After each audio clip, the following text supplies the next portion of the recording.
Nos últimos dias eu vi uma notícia que me deixou muito impressionado.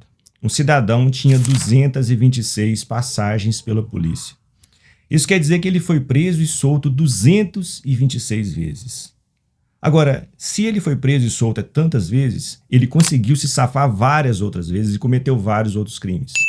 Hoje eu quero falar sobre violência um pouco, sobre como isso tem afetado a nossa vida e como nós temos de alguma forma banalizado os crimes e as coisas graves que têm acontecido ao redor do mundo e no nosso Brasil mais ainda. Eu vejo que aqui no Brasil, por exemplo, nós temos 40 mil mortes em média todo ano violentas acontecendo. Isso é mais do que muita guerra ao redor do mundo. São várias e várias pessoas sendo assassinadas todos os dias. Aqui no Brasil, nós não conseguimos assistir um noticiário sem ter aquela notícia de uma morte violenta. Isso não existe para nós. E ao passo que outros países não acontece homicídio. E quando acontece, eles ficam assustados. Parece que o país vai acabar porque houve um homicídio. 40 mil por ano para nós é comum. E isso é mais do que muita guerra ao redor do mundo. Mas onde eu quero chegar com esse assunto todo? Eu acredito que talvez na nossa sociedade, ao longo do tempo, a gente deixou de falar sobre coisa muito séria que nos colocava no lugar. E as pessoas acham que a gente não precisa ter lei, não precisa ter regra, mas a gente precisa sim. E aqui eu não vou falar de política, não vou falar de lei, nem de justiça. A gente sabe que existem problemas que devem ser resolvidos dentro da política para que isso melhore e de problemas que devem ser melhorados dentro da justiça, inclusive sobre as nossas leis, que também devem ajudar a melhorar essa situação. Só que eu posso dar um testemunho de algo que aconteceu comigo mesmo, que fez com que as coisas fossem um pouco diferentes para mim e para muitas pessoas ao meu redor. Então eu quero focar nesse ponto. O que a religião tem a nos ensinar, o que Cristo tem a nos ensinar, para que nós possamos, ao longo do tempo, melhorar um pouco a nossa situação. Eu lembro quando eu tinha por volta de 10 anos, isso há mais de 30 anos atrás, eu trabalhava para o meu avô, eu vendia verdura na rua para o meu avô, num carrinho de mão, e ele tinha uma horta, João Ganga, meu avô era bem conhecido na cidade, tinha essa horta lá, e eu vendia verdura para ele desde muito cedo. Eu aprendi a fazer conta e já me colocaram para vender. Eu era magrinho, tímido, era um desafio essa situação. E aí eu passava muito perto da rodoviária e lá tinha uma banca de jornal. E aí eu passei um dia por lá, o rapaz precisava de ir numa loja ali perto, o dono da banca. E ele pediu para eu ficar olhando para ele, se chegasse alguém avisar que ele não ia demorar para ele atender depois. E aí eu fiquei, e no final ele me deu 2 pacotes de figurinha, de futebol.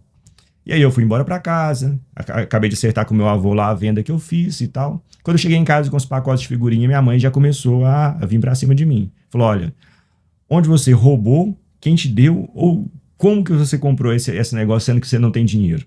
E eu falei, não mãe, o moço da rodoviária me deu para eu ficar olhando a loja para ele um pouquinho.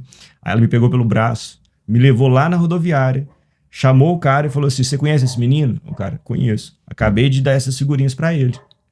E aí ela virou para ele e falou assim, olha, você nunca mais vai dar nada para ele. O dia que ele tiver que comprar, ele vai vir com o dinheiro dele, vai comprar e eu vou vir junto, para não acontecer nada de errado.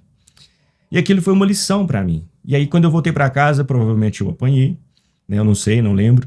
Mas aí ela falou comigo, falou, olha, você pode roubar hoje um pacote de figurinha e amanhã um carro.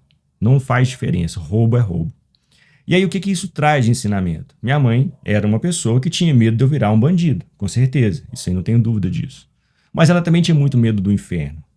E hoje a gente não fala mais do inferno. Eu acho que muito pelo medo de perder as pessoas dentro da nossa igreja. Pastores têm medo de perder os fiéis que estão ali. Então eles falam sobre o quê? Sobre prosperidade. Sobre o quanto é importante você crescer na sua vida.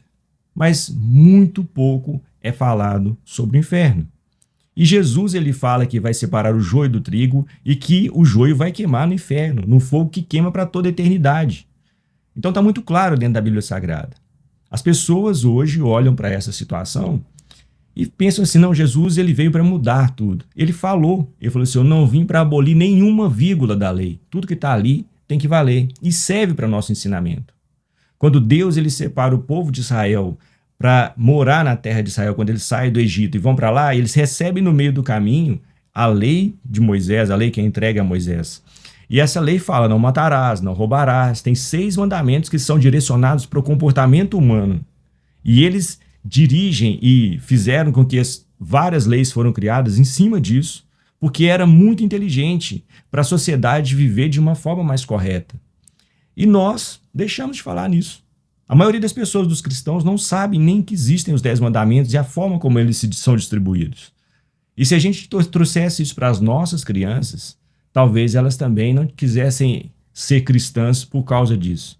Mas se ela for uma cristã, entre aspas, muitas aspas, que só busca prosperidade, ou que busca ser reconhecida como uma pessoa boa, uma pessoa legal, ela não está vivendo de fato a transformação que o cristianismo causa na vida das pessoas. O arrependimento, o lugar onde que a gente nega a si mesmo e olha para Cristo e vê nele um sacrifício que vale a pena, que a gente tenha gratidão por ele, é que transforma a vida das pessoas.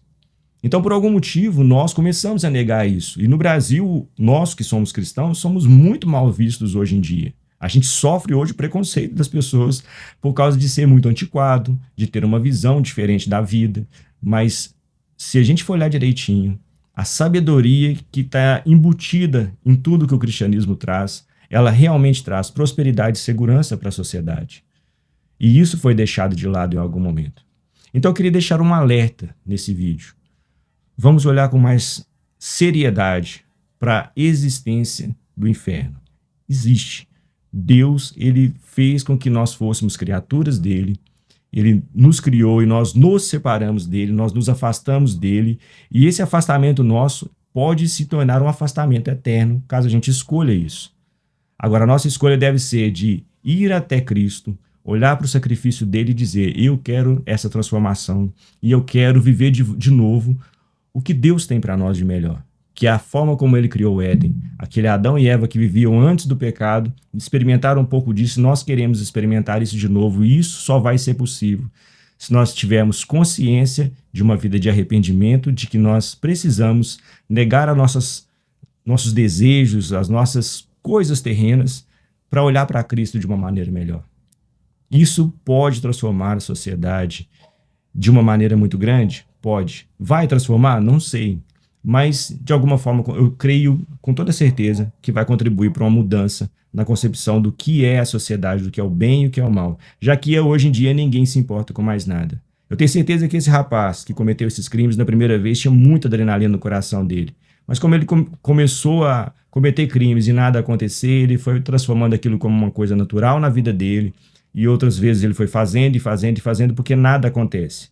Mas um dia, Deus vai cobrar tudo isso que nós fizemos, tanto dele quanto das pessoas que instruíram ele, que não tem importância.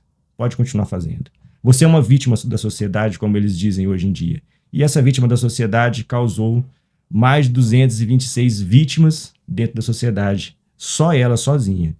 Então nós precisamos olhar com mais carinho para essa situação e nos alertar que é absurdo a violência que nós vivemos no Brasil nos dias atuais. E nós, como cristãos, precisamos de alguma forma agir para tentar ajudar que isso se minimize e ter uma vida mais tranquila e cheia da presença do Senhor, tanto para nós quanto para eles.